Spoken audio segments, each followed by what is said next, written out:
निम्नलिखित में से कौन सी दिव्यांगता सीधे तौर पर सामाजिक अंतःक्रिया में कठिनाई से जुड़ी है? स्वलीनता, dyslexia, locomotor disability, visual impairment, नेत्रहीनता। नमस्कार दोस्तों, स्वागत है आप सभी लोगों का आरजेजी के स्टडी चैनल पर। दोस्तों, आज हम सीटेट जनवरी 2024 के लिए सीडीपी का प्रैक्टिस सेट 30 लेके आए हैं। तो आइए दोस्तों स्टार्ट करते हैं। पहला क्वेश्चन दिया है, कथन ए है, बच्चों व बचपन की संकल्पना सार्वभौमिक नहीं हो सकती। तर्क आर है, बच्चों व बचपन की समझ में उनके सामाजिक सांस्कृतिक परिवेश की कोई भूमिका नहीं है। आंसर है ऑप्शन नंबर सी, ए सही है लेकिन आर गलत है। नेक्स्ट क्वेश्चन है, बच्चों के विकास के संदर्भ में कौन सा कथन सही है?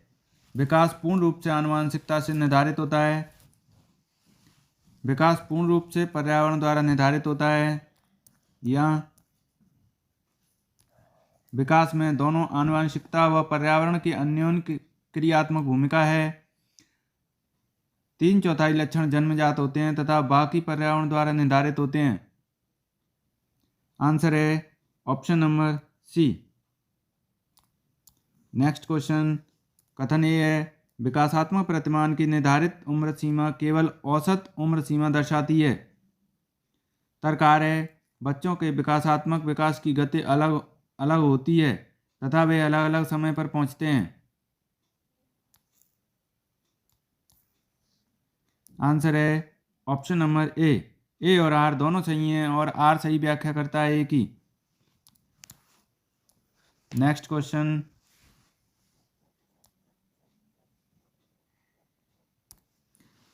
बच्चे किस चरण में प्रस्तावक तर्क के कथनों को हल कर पाते हैं? जैसे अगर सभी मनुष्य मछली हैं और कुछ मछली बुद्धिमान हैं, तब क्या सभी मनुष्य बुद्धिमान हैं? संवेदी पेशीय चरण, पूर्व संक्रियात्मक अवस्था, मूर्त संक्रियात्मक अवस्था या अमूर्त संक्रियात्मक अवस्था। आंसर है ऑप्शन नंबर डी, अमूर्त संक्रियात्मक अवस्था। नेक्स्ट क्वेश्चन, निम्नलिखित में से जीन पियाजे के सिद्धांत की आलोचना कौन सी है? बच्चों के संज्ञानात्मक विकास में भाषा बहुत महत्वपूर्ण भूमिका निभाती है, बच्चे अपने वातावरण पर सक्रिय रूप से कार्य करके सीखते हैं, बच्चे अलग तरीकों से सोचते हैं, उनकी सोच वयस्कों से गुणात्मक रूप से भिन्न है, या बच्चों में दुनिया की समझ बनाने की जन्मजात इच्छा होती है।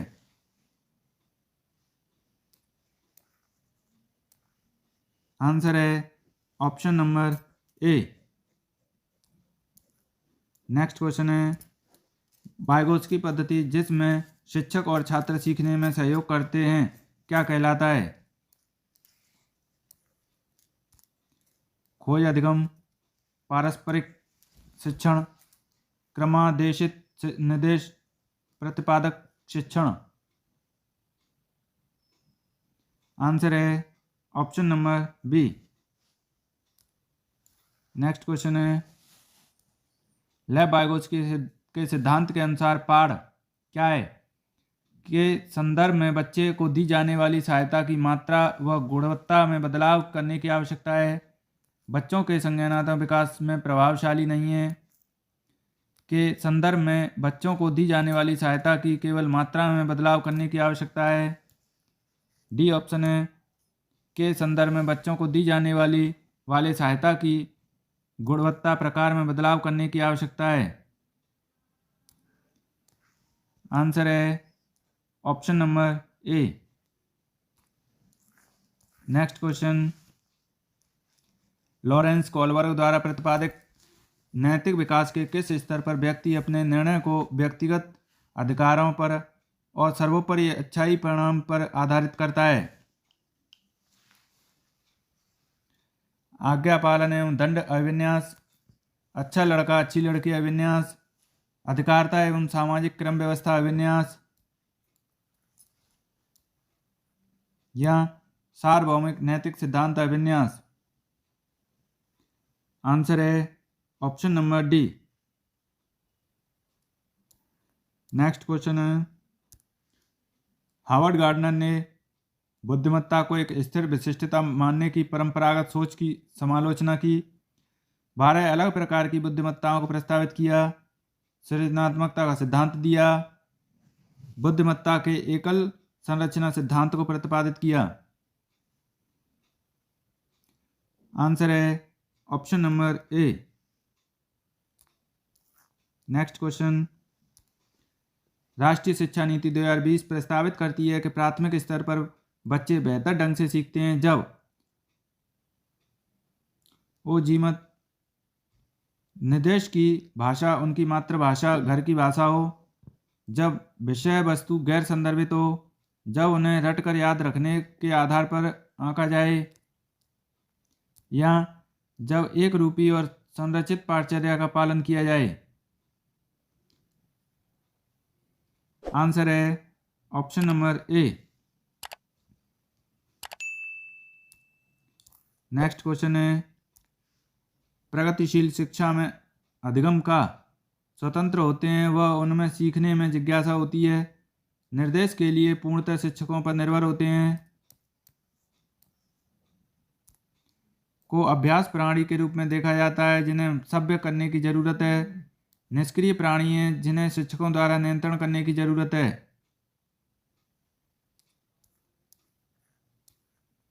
आंसर है option number A. Next question, सामाजिक रचनावादी सिद्धांतों पर आधारित कक्षा कक्ष में बच्चे निष्क्रिय रूप से सुनते हैं जब शिक्षक शिक्षण करते हैं, संसाधन केवल प्रदर्शन के लिए होते हैं, गतिविधि के अनुसार बैठने की व्यवस्था में बदलाव होता है, या मूल्यांकन और अधिगम को अलग अलग प्रक्रिया माना जाता है। आंसर है option number C. Next question, निम्नलिखित में से कौन सी रणनीति एक शिक्षक द्वारा माध्यमिक कक्षाओं में जेंडर रूढ़िवादिता को संबोधित करने के लिए सही नहीं है? जेंडर की एक सामाजिक संरचना के रूप में चर्चा करना, गैर लिंगवादी व्यवहार को प्रोत्साहित करना, सी है पाठ्य पुस्तकों में पुरुषों और महिलाओं के चित्रण की समालोचना करते हुए चर्चा करना, डी ऑप्शन है लड़कों को गणित और विज्ञान एवं लड़कियों को भाषा विषय लेने के लिए प्रोत्साहित करना। आंसर है option number D. Next question है, अधिगमकर्ताओं में व्यक्तिगत विभिन्नताओं को संबोधित करने के लिए स्कूलों को क्या करना चाहिए? अधिगमकर्ताओं के बीच सभी विभिन्नताओं को हटा देना चाहिए, अधिगमकर्ताओं के बीच सभी विभिन्नताओं को खारिज कर देना चाहिए, सभी अधिगमकर्ताओं की व्यक्तिगत जरूरतों को अनदेखा कर उन्हें समान रूप से देखना चाहिए, उनकी व्यक्तिगत जरूरतों के अनुसार व्यक्तिगत शिक्षा योजना बनानी चाहिए। आंसर है option number D. Next question है, निम्नलिखित में से कौन सा प्रश्न बच्चों में समालोचनात्मक सोच को बढ़ावा देने का उदाहरण है? पादप कोशिका का चित्र बनाइए, अपने राज्य में पानी की कमी को दूर करने के लिए विभिन्न उपाय सुझाएं, गणना कीजिए 384, भारत का क्षेत्रफल व जनसंख्या क्या है? आंसर है option number B. Next question है, शिक्षा में समावेशन को बढ़ावा देने की दिशा में निम्न में से कौन सा बाधक है? समता का सिद्धांत, समानुभूति की संस्कृति, अगम्य इमारतें, या मध्यवर्तन पर प्रतिक्रिया।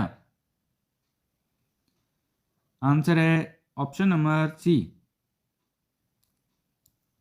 नेक्स्ट क्वेश्चन, निम्नलिखित में से कौन सा अभ्यास समावेशी शिक्षा की विचारधारा के खिलाफ जाता है? अधिगमकर्ता की आवाज़ को महत्व देना, सांस्कृतिक रूप से समावेशी पाठ्यक्रम लागू करना, कुछ चुने हुए अधिगमकर्ता से ही उच्च उम्मीदें रखना, विविधता के प्रति सकारात्मक प्रतिक्रिया करना। आंसर है option number C. Next question, निम्नलिखित में से कौन सी दिव्यांगता सीधे तौर पर सामाजिक अंतःक्रिया में कठिनाई से जुड़ी है? स्वलीनता,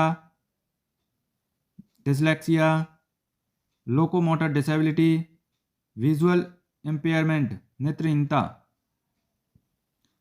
आंसर है ऑप्शन नंबर ए।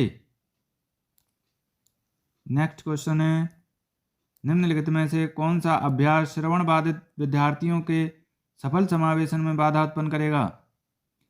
सूचना संसाधित करने के लिए अतिरिक्त समय देना, घोषणाओं और चलचित्रों के लिए शीर्षकों और कथानकों का इस्तेमाल करना, कक्षा में होंठ पढ़ने की स्थिति को बढ़ाना, शिक्षण के व्याख्यान उपागम पर व्यापक रूप से भरोसा करना। आंसर है option number D. Next question है, प्रतिभाशाली विद्यार्थियों की आवश्यकताओं को पूरा करने के लिए एक शिक्षक को निम्न में से किस से बचना चाहिए? स्वतंत्र रूप से सीखने के अवसरों की अनुमति देना, स्वनिर्देशित गतिविधियों के लिए अवसर प्रदान करना, सभी विद्यार्थियों के लिए एक समान लक्ष्य निर्धारित करना, या उन्नत पूरक पठन सामग्री का उपयोग करना। आंसर है option number C. Next question A है, अभिकथन ए है, एक शिक्षिका को विद्यार्थियों को विभिन्न परिस्थितियों में अधिगम को लागू करने के अवसर देने चाहिए। कारण आ रहा है, सीखे गए संप्रत्यों को किन्हीं परिस्थितियों में लागू करने से शिक्षार्थियों का ज्ञान गहरा और दीर्घकालीन हो जाता है।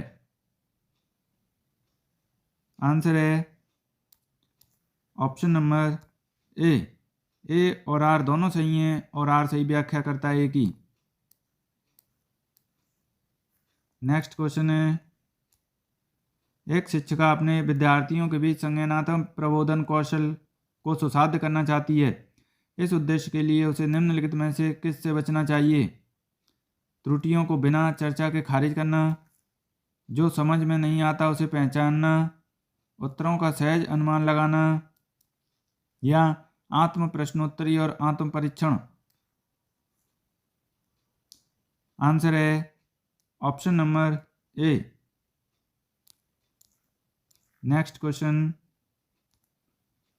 विद्यार्थियों की विफलता अक्सर अधिगम कार्यों में अरुचि से जुड़ी होती है। इसे निम्न में से किस द्वारा कम किया जा सकता है? कार्य को यथासंभव आसानी से पूरा करने के लिए उन्हें अनुबंधित करना, विद्यार्थियों को कार्यों को सीखने की प्रासंगिकता को समझने में मदद करना, अधिकांश विद्यार्थियों के लिए सीखने के कार्यों को अबोधगम्य बनाना, उनके वास्तविक जीवन में सीखने के कार्यों की प्रयोज्यता को निर्दिष्ट नहीं करना। आंसर है option number B. Next question है,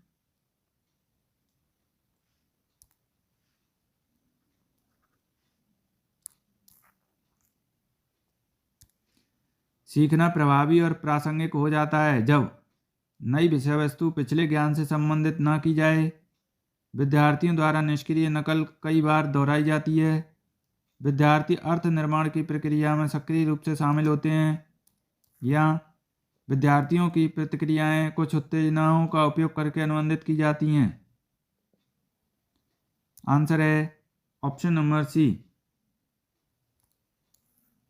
नेक्स्ट क्वेश्चन, निम्नलिखित में से कौन सा प्रश्न प्रक्रियात्मक ज्ञान का उदाहरण है? पाइथागोरस प्रमेय, भोजन में उपस्थित मुख्य घटकों के नाम बताइए, साइकिल कैसे चलाई जाती है, या गोदान उपन्यास के लेखक कौन है? आंसर है option number C. Next question, अधिसंज्ञान के बारे में निम्नलिखित में से कौन सा कथन सही नहीं है? अधिसंज्ञान अपने ज्ञान पर मनन करने में मदद करता है,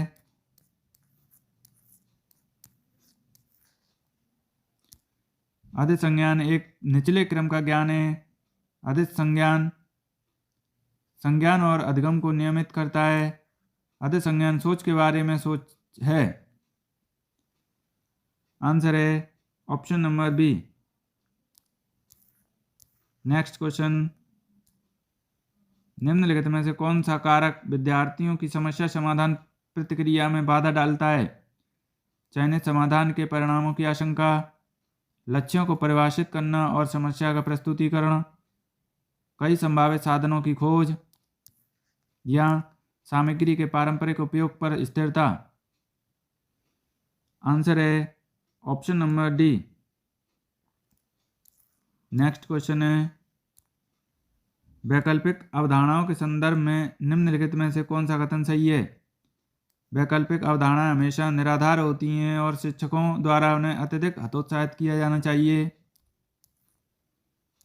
वैकल्पिक अवधारणाएं बच्चों की सीखने की क्षमता में मध्यस्थता करने में सार्थक हैं। वैकल्पिक अवधारणाएं वैचारिक परिवर्तन और संज्ञानात्मक क्षमताओं के बारे में कुछ भी नहीं दर्शाती हैं। वैकल्पिक अवधारणाएं केवल उन्हीं बच्चों में बनती हैं जिनमें तंत्रिका संबंधी कमी होती है। आंसर है option number B. Next question है, निम्नलिखित में से कौन सा संवेग अधिगम को नकारात्मक रूप से प्रभावित करता है? जिज्ञासा, आनंद, निराशा, गौरव। आंसर है option number C. Last question देखेंगे, किसी कार्य की सफलता या विफलता पर निम्नलिखित में से कौन सा आरोपण भविष्य में विद्यार्थियों की प्रेरणा और इसी तरह के कार्यों में संलग्न होने के प्रयासों में गिरावट का कारण बन सकता है? स्थिर गैर नियंत्रणीय, अस्थिर नियंत्रणीय, आंतरिक नियंत्रणीय या आंतरिक अस्थिर। आंसर है ऑप्शन नंबर ए। तो दोस्तों, अगर आपको हमारी ये वीडियो अच्छी लगी हो तो वीडियो को लाइक कीजिए, चैनल को सब्सक्राइब कीजिए। धन्यवाद दोस्तों।